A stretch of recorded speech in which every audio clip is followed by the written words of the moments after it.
Okay. Oh, welcome back to my channel. It's been too long. It's been so long.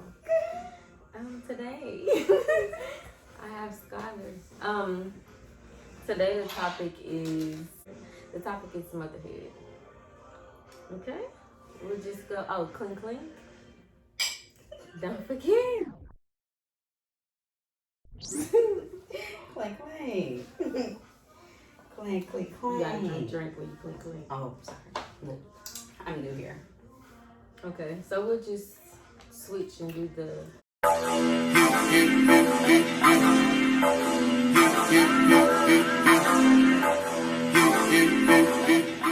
The first one is breastfeeding versus formula. I'll let you start. Well, I'm currently breastfeeding. I had my baby October 31st, 2020. Had a little Halloween baby, manifested that, all that good stuff. Everything I wanted in my child, he is here.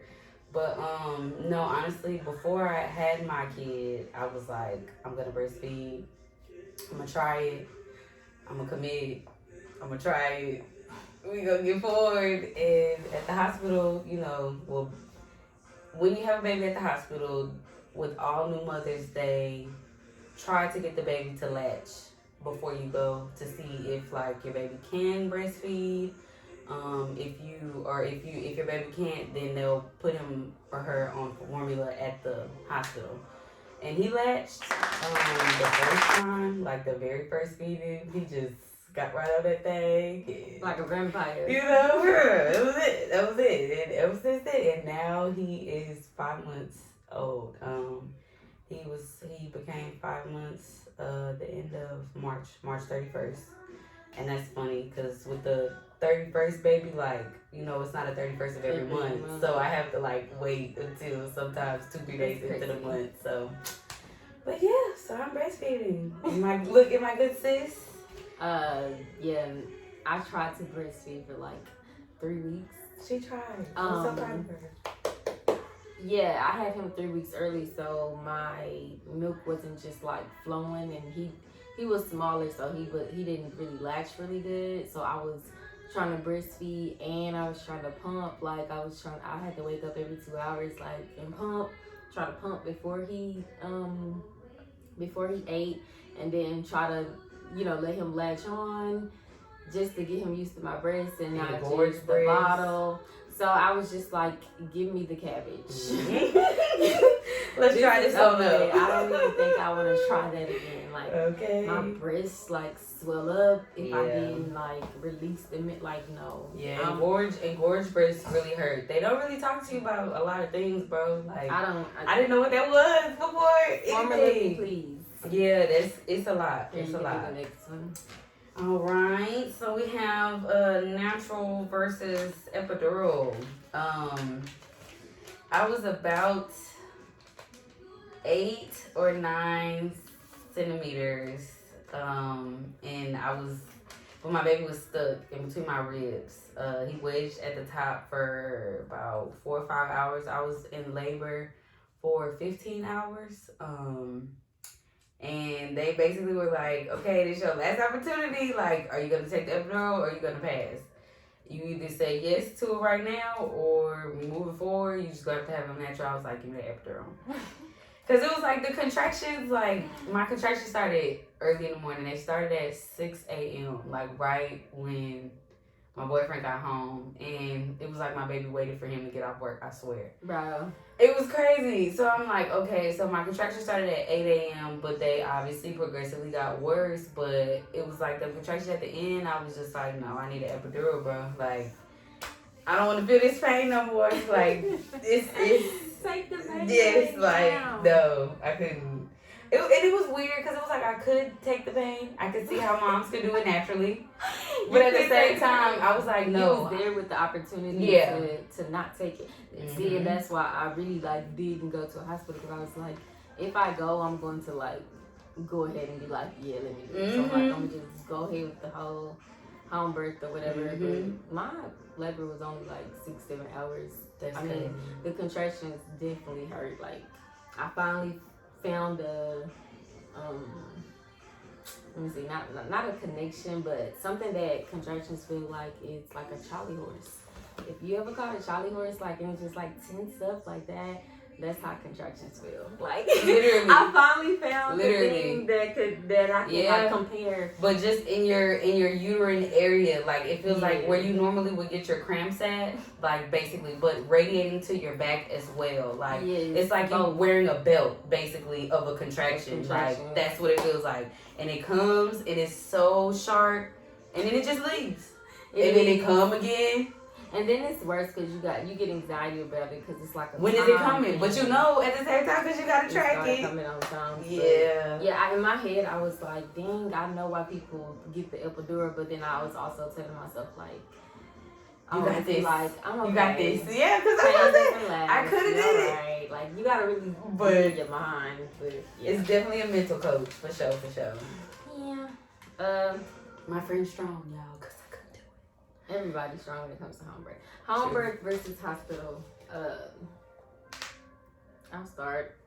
I could say with a home birth, like you're at home, so you get to like walk around your place. You get to get in your tub. You get to go sit on the couch. You get to get on your knees on the floor. You get to get back in the bed. You get to go back to the tub. You get to eat if you want to. Like comfortability, basically. My midwife can tell me not to eat. Like.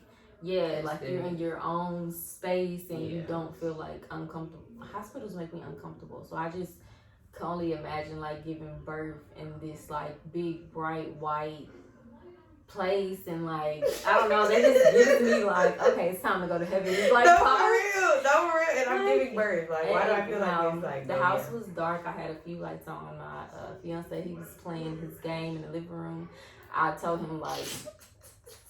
Y'all, I'm one of them girls. I'm like, don't bother me. I'm alright. Eventually, I gave. I'm the opposite. Like, I need you to be around me, support me. But yeah, home birth. It was just homey. That's what I could say. You could, it's your own freedom vibe. and comfortability of your own space. Like definitely for sure. Yeah. I'm the opposite. Let's clink. Yes, clink. It has been a while for a clink.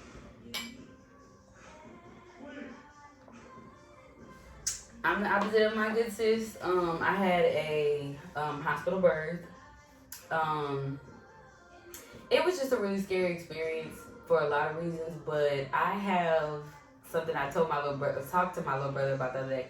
I'm very calm in a crisis. Like I'm very high strung and like big personality on a regular day, but like in serious situations, like I get very calm and I try to be very centered, but in all actuality, like, that situation was very intense, bro. Like, on the way there, it was fine. My contractions were coming like normal. I was timing them.